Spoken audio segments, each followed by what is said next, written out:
Nang makaalis ito'y kaagad akong kumuha ng baso at kukuha na sana ako ng tubig sa ref. Mag-warm water ka na lang. Mas okay yun kaysa malamig na tubig ang inumin mo bago matulog. Biglang sabi sa akin ni Pakemboy. Hindi ko siya pinansin at kumuha pa rin ako ng tubig. Akmang iinumin ko na ito nang bigla na lang niyang inagaw sa kamay ko ang baso at ininom niya ang tubig ko. Napapikit na lang ako sa inis ko sa kanya. Pinapakalma ko ang sarili ko dahil bahay pa rin nila ito. Nakakahiya din kung sisigawan ko siya. Nasa kanya na ang baso at hahayaan ko na lang. Balak ko na lang na bumalik sa silid ko. Nagsimula na ako maglakad na bigla itong nagsalita. Akala ko ba nauuhaw ka? Tanong niya sa akin. Hindi na po. Magalang na sagot ko sa kanya. Pero syempre kunwari lang iyon. Kahit nasa loob-loob ko ay sinasapo ko na siya sa imagination ko. Asik niya sa akin. Hinayaan ko na lang ulit siya. Here. Bigla ito nagsalita sa likuran ko kaya napahinto ako sa paglalakad. Hindi ako gumalaw sa kinatatayuan ko kaya nagulat na lang ako na nasa harapan ko na siya. Kinuha niya ang kamay ko at pinangwakan niya sa akin ang baso na may maligamgam na tubig. Huwag kang gagawa ng kalokohan dito sa bahay namin. I'm watching you. Anya sa akin bago lumabas dito sa kusina. Nakatitig lang ako sa baso na hawak ko. Di ko alam kung inumin ko ba o hindi pero sa huli ay ininom ko na lang at hinugasan ko ang baso bago ako bumalik sa silid ko. Maaga pa akong gigising dahil sa dami na lulutuin namin bukas. Katuwang ko ang ibang mga katulong kaya walang problema. Simula talaga na makilala ko si Pakemboy Daniel ay palagi na akong puyat. Tuwing nakikita ko siya ay nasisira talaga ang mood ko. Nagiging moody na ako dahil sa kagagawan niya. Kinabukasan ay abala kami sa pagluluto nang may biglang pumasok na lalaki dito sa kusina. Nagulat ako at feeling ko'y natulala ako sa kanya. Good morning. Nakangiting bati niya sa amin. Totoo ba itong nakikita ko? Si Pakemboy nakangiti? Parang lagi may kaaway yun eh. Pero ngayon nakangiti na siya. Anong masamang espiritu ang sumanib sa kanya? Tanong ko sa sarili ko. Good morning, Miss Pretty. Binati niya ako at nakangiti pa siya sa akin. Ano nakain? Ba't nakangiti ka? Wala sa sariling tanong ko sa kanya. Wala pa akong kinakain. Gusto kong tikman ang mga niluto mo. Nakangiti pa na sabi niya sa akin. Mahinang asik ko sa kanya. Danny, what are you doing here? Napatingin akong bigla sa taong nagsalita. Palipat-lipat ang tingin ko sa kanilang dalawa. May kakambal pala si Pakemboy. Kamukhang kamukha niya si Danny. Kaya pala nakangiti ito dahil hindi naman siya si Pakemboy na bugnutin. Nahiya akong bigla dahil sa naging asal ko. Hindi ko naman kasi alam na may kakambal ito. Gusto ko lang tikman ng mga pagkain. Masarap daw kasi sabi ni Mommy. Saka maganda pa nagluluto. Sabi naman ni Danny habang nakangiti. Biglang uminit ang pisngi ko sa narinig ko mula sa kanya. Pakiramdam ko'y pulang-pula na ang pisngi ko ngayon. Hi, I'm Danny. Nakangiti na pakilala niya sa akin. Karen po, sorry po sa mga nasabi at naging asal ko. Akala ko po kasi ikaw si... It's okay. Akala mo siguro ako si Kuya. Kuya? Triplets kami at siya ang panganay kaya Kuya ang tawag ko sa kanya. Pero hindi naman laging Kuya. Sabi pala ni Mom masarap ka magluto kaya gusto kong tikman. Nakangiti pa rin na saad niya sa akin. Alin po dito ang gusto niyo? Nakangiti na tanong ko sa kanya. Kahit alin dyan, sigurado naman ako na masarap lahat yan. Masayang sabi niya sa akin. Hindi ka binabayaran dito para pagserbihan siya at ang trabaho mo dito ay magluto. Biglang sabi ni Daniel na halatang naiinis na naman sa akin.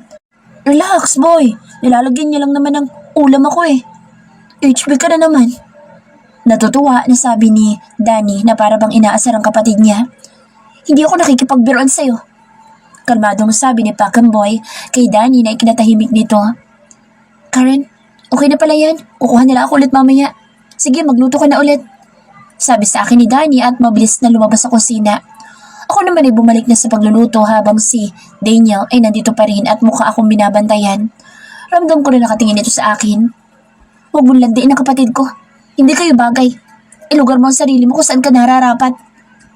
Biglang sabi niya sa akin bago lumabas sa kusina. Nasaktan ako sa sinabi niya. Nakikipaglandian? Ako? Kahit kailan talaga yung masama ugali niya. Wisit siya. Sinisira niya ang mood ko. Ang sarap niyan tagtari ng pinong-pino. Mukhang napansin ka ni Sir Daniel ah. Sabi sa akin ng katulong. Naku, masama po talaga ugali niya. Wisit siya sa buhay ko. Simula yata na makilala ko siya, wala na maganda nangyari sa buhay ko. Mas mabait pa sa kanya, si Sir Danny. Sabi ko sa kanya. Mabait din naman silang lahat.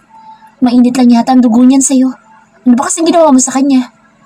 Tanong niya sa akin. Binasa ko side mirror niya. Muntik na niya ako sagasaan eh. Kaya pala mainit ang dugo sa'yo. Mahal na mahal niya kasi yung kotse niya. Natatawa na sabi niya sa akin. Mahal ko din naman ang buhay ko. Tsaka bayad na ako sa kanya. Kung mainit ang dugo niya sa akin, lalo naman ako sa Sir, nautal na sambit ng katabi ko.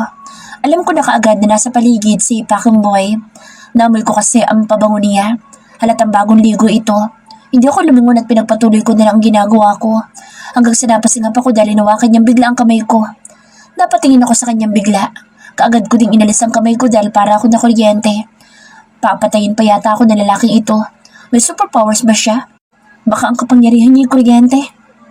Kukuhala ko ng ulam pangit. Sobrado mo sabi niya sa akin kaya bumalik ako sa wisyo. Hinayaan ko siya at hindi ko siya tinulungan. Lagyan mo nga. Utos niya bigla sa akin. Kaya mo na yan. Hindi naman yan sakop ng trabaho ko, di ba? Sagot ko sa kanya. Asik niya sa akin. Check ka rin. Ikaw naman nagsabi kanina. Sagot ko din sa kanya. Oo na, tama na. Shut your fucking mouth. Nainis na sabi niya sa akin. Hindi ko na siya pinansin at tinayaan ko na lang siya. Tumataas kasi ang presyon ko sa kanya. Baka hindi ko mapigilan ang sarili ko at maisubsob ko siya dito sa loob ng tulyasi. Nagpatuloy na lang ako sa ginagawa ko. Pasalamat naman ako dahil lumabas na siya dito sa kusina.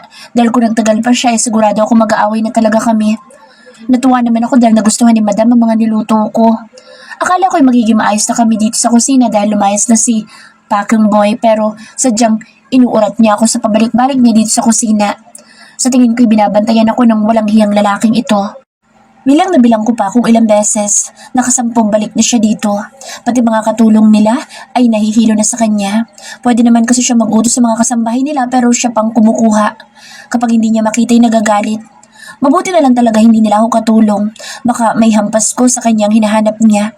Tutuklawin na siya hindi pa niya makita. Ano kayang trip ni Sir Daniel ngayon? Narinig kong tanong ng isa sa mga kasamahan ko dito sa kusina.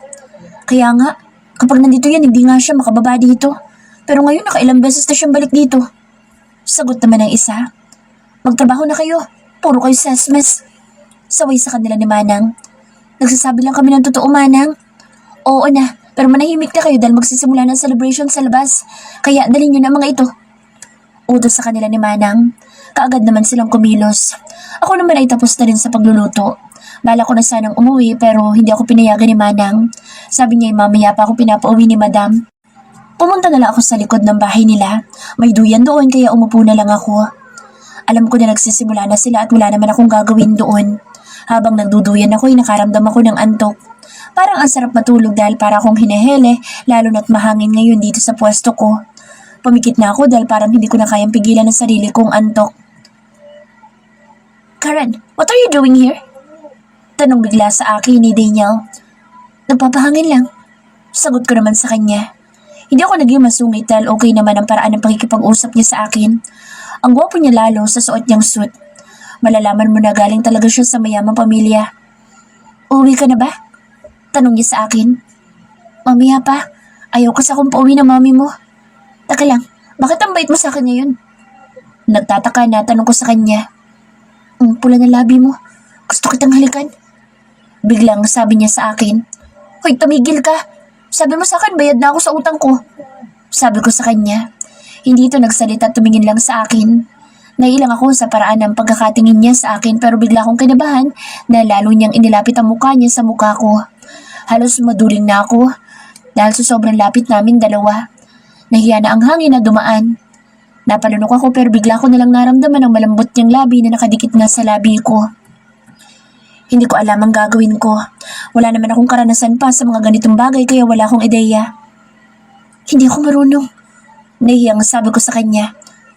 Sundin mo lang ang galaw ng labi ko. Sagot niya sa akin at hinalikan niya ako ulit. Ginawa ko naman ang sinabi niya hanggang sa nasundan ko na ang bawat galaw niya. Napakapit na ako sa balikat niya. Ganito palang pakiramdam ng may kahalikan. Ay, anak ka ng tapaklong. Napahiyaw ako dahil bigla ako nahulog sa duyan. Nalaki pa ang mga mata ko dahil may pares ng sapatos na nasa harapan ko ngayon. Oh God, panaginip lang pala. Buisit. Kagad kong pinanasan ang labi ko. Ew, kadiri talaga. Sa lahat pa talaga ng pwedeng mapanaginipan ko si Pakemboy pa. What are you doing here? Tanong niya sa akin. Nakakainis dahil ganun din ang una niyang tinanong sa akin sa panaginip ko. Inayos ko sarili ko, tumayo na ako. Tumingin ako sa kanya. Halos matulos ako sa kinatatayuan ko dahil same din ang suot niya ngayon at ang suot niya sa panaginip ko. Tapos ng trabaho ko. Sagot ko sa kanya. Bakit hindi ka pa umuwi? Masungit na tanong niya sa akin. Gusto ko na rin umuwi, ayaw lang ng mommy mo. Sagot ko sa kanya. Umasok ka na nga doon. Akong ano istorbo mo dito. Naiinis na sabi ko sa kanya. Napahawak kong bigla sa siko ko. Nakaramdam kasi ako ng hapdi. Nang tingnan ko ay may gasgas pala. Nagulat ako dahil bigla na lang niya akong hinila. Uy, taka lang. Bakit mo ba ako hinihila? Tanong ko sa kanya. Hindi ito sumasagot at patuloy niya akong kinakaladkad. Papalayasan na ba talaga niya ako? Tanong ko sa sarili ko. Hindi mo naman ako kailangang kaladkarin kung gusto mo akong pauwiin eh. Kaya ko naman maglakad ng maayos. Palabas. Malungkot na sabi ko sa kanya. Manahimik ka nga. Galit na sabi niya sa akin. Hindi ko alam kung saan kami pupunta dahil hindi naman ito ang daan papunta sa labas ng kusina. May binuksan siyang silida. Nakita ko na marami mga gamit. Hawak pa rin niya ako at tahimik lang itong may hinahanap. Ako naman ay abala sa kakatingin sa mga gamit na nandito. Aray, ang ngapdi! Sigaw ko sa kanya dahil bigla na lang niyang binuhusan ng alcohol ang sugat ko. Push, Neya ka! Hindi ka man lang marunong maging gentle loving care? Wisit ka! Sigaw ko sa kanya. Ang ingay mo, ikaw na nga itong ginagamot ko. Sabi pa niya sa akin. Oh, thank you ha. Tuwang-tuwa talaga ako. Hindi mahapdi eh. Thank you talaga. Ang bait-bait mo. Yun ba gusto mong marinig? Naiinis na sabi ko sa kanya. Ang ingay mo talaga. Putak ka ng putak. Naiinis na sabi niya sa akin.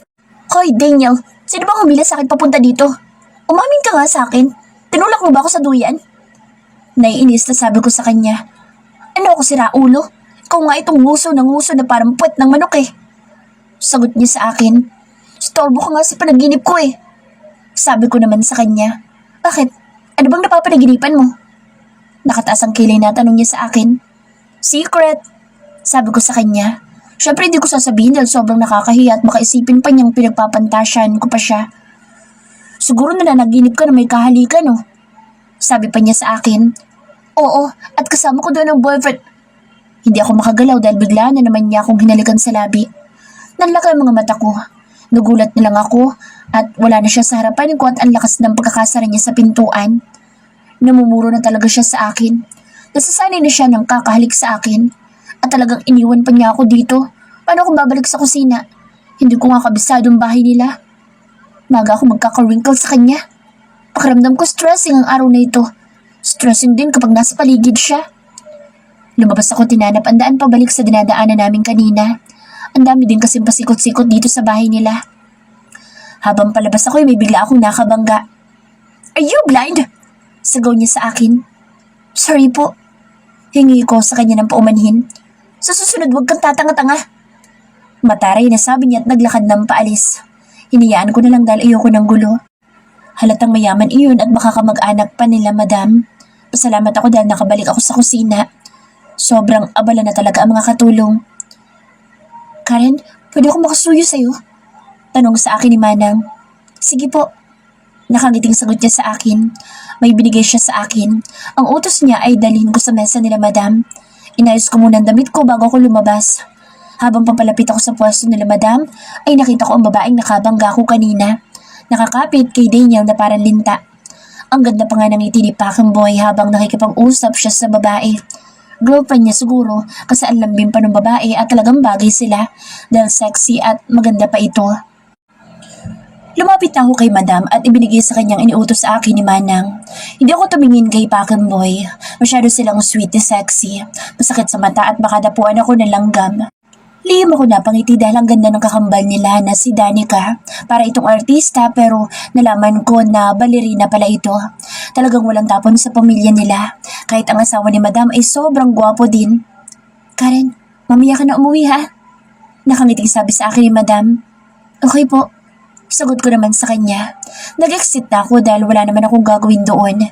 Isa pa nakakahiya na makihalubilo ako sa mga mayayaman. At sino ba ako para tumambay doon?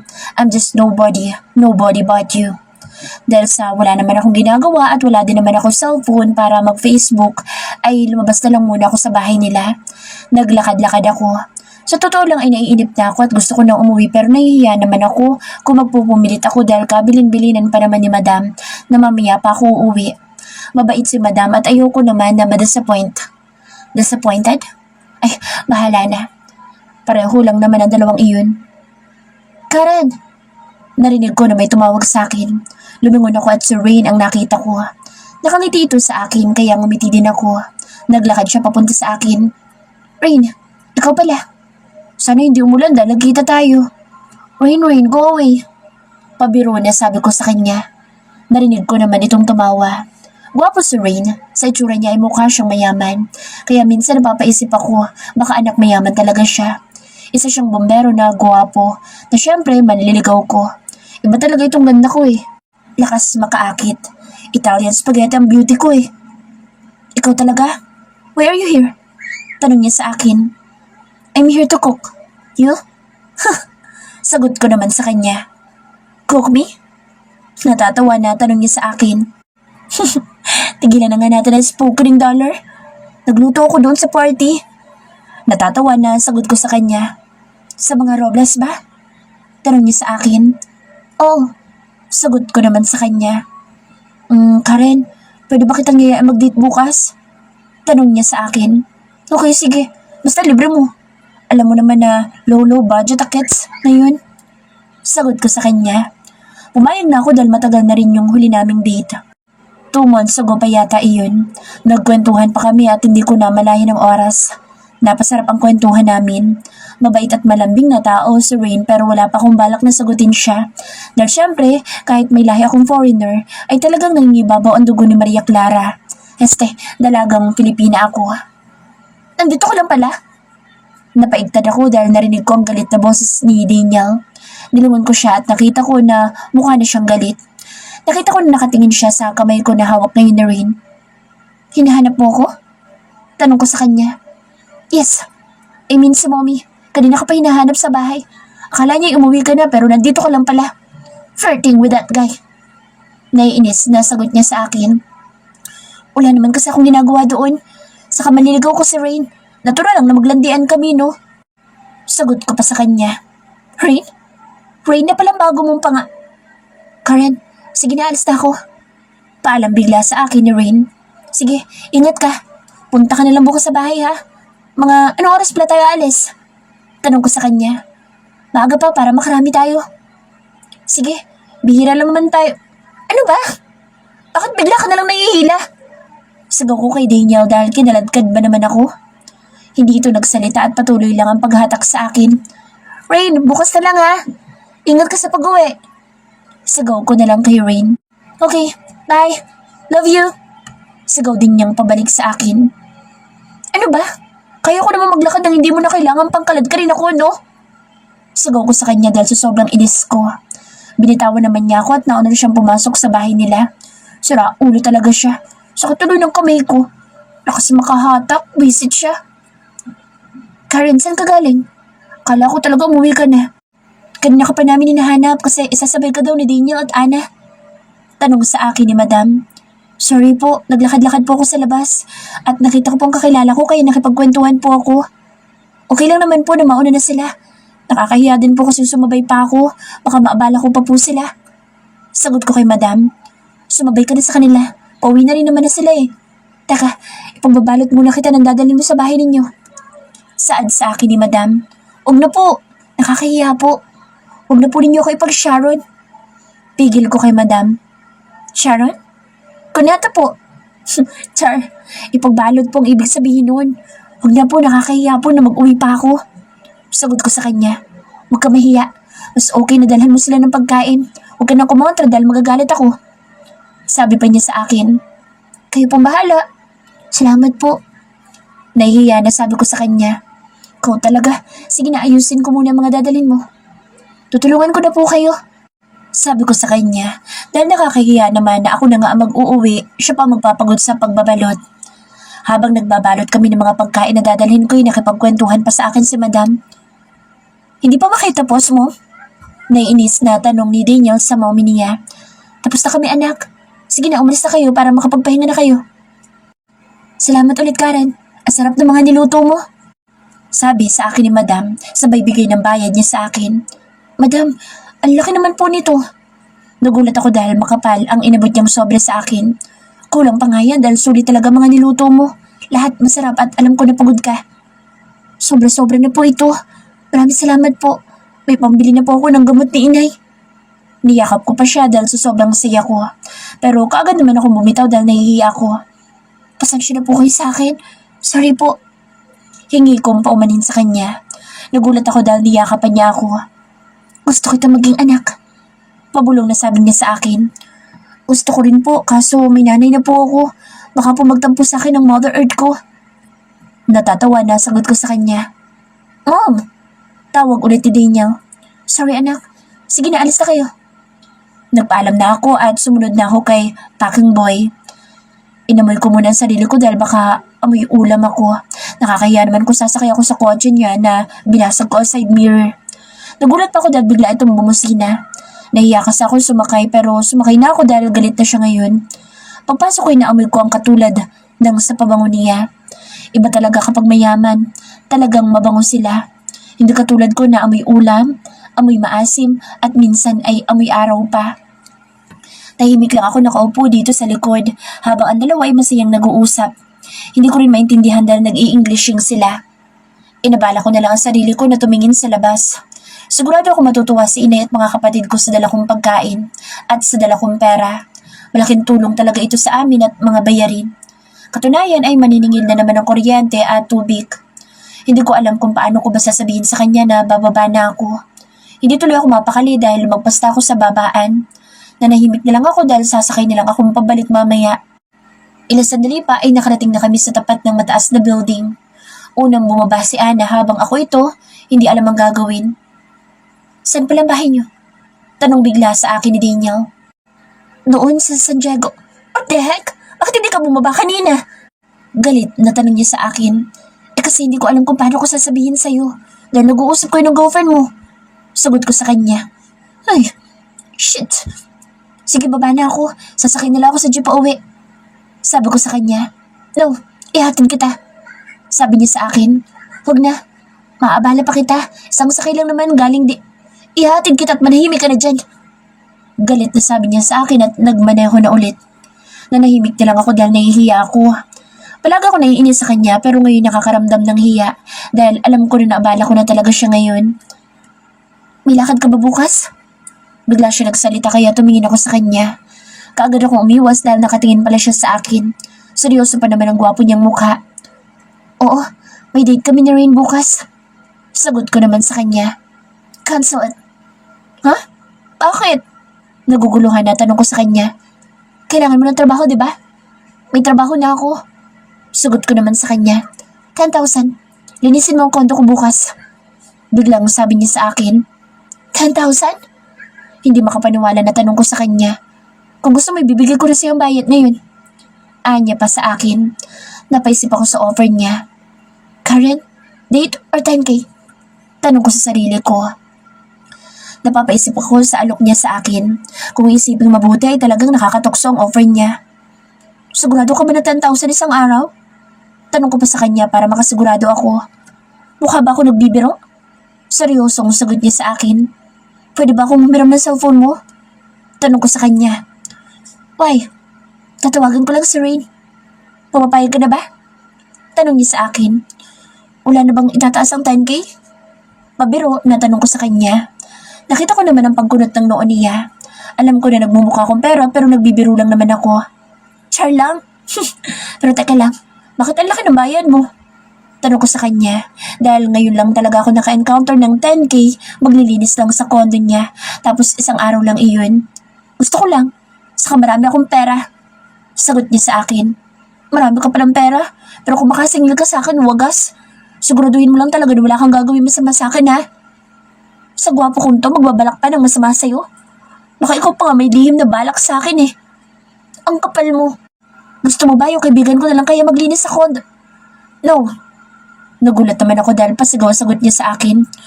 Relax ka lang. Oo na, ako na. Pwede mo ba itong tawagan? Utos ko sa kanya. Here. Anya sa akin sabay abot ng cellphone niya. Nag-aalangan akong kunin dahil sobrang ganda ng cellphone niya. Halatang ginto ang presyo. Pwede ba na ikaw na lang tumawag sa kanya? Hindi ko rin kasi alam kung paano yung gamitin eh. Sabi ko sa kanya. Narinig ko siyang napabuntong hininga. Number? Tanong niya sa akin. Sinabi ko naman sa kanya ang numero ni Rain. Naririnig ko na nagre-ring. Hello? Narinig ko na sinagot ni Rain ang tawag. Hello, Rain? Ako to? Si Karen, nakatawag lang ako. Okay lang ba kung sa susunod na linggo na lang tayo mag-date? May biglang trabaho kasi ako. Saad ko sa kanya. Sorry talaga. Sumasagot si Rain sa kabilang linya. Kailangan ko ito. Sa'yo ng pera mo, baka kailangan mo din yan. Promise, sa susunod na linggo tayo lalabas. At ililibre kita. Pasensya ka na talaga ha. Sabi ko sa kanya. Salamat, ingat ka palagi sa trabaho mo. Paalam ko sa kanya. Gusto niya sana akong bigyan ng pera pero kahit nagipit ako ay ayoko naman tumanggap ng pera na hindi ko pinaghirapan. Ibinigay ko na kay Daniel ang cellphone niya. Tahimik lang siya at hindi na tumingin sa akin. Nanahimik na lang din ako hanggang sa makarating kami banda sa may labasan namin. Susunduin kita bukas. Sabi niya sa akin. Og na, kaya ko naman pumunta doon. Anong floor at room number ng condo unit mo? Tanong ko sa kanya. 10th floor? Room 143. Sagot niya sa akin. Okay, salamat sa paghatid. Sabi ko sa kanya at bumaba na ako. Naglakad na akong papasok sa may eskinita namin. Hindi na ako lumingon pa dahil alam ko naman na okay lang ito. Alam ko din na hindi siya tatagal sa ganitong lugar.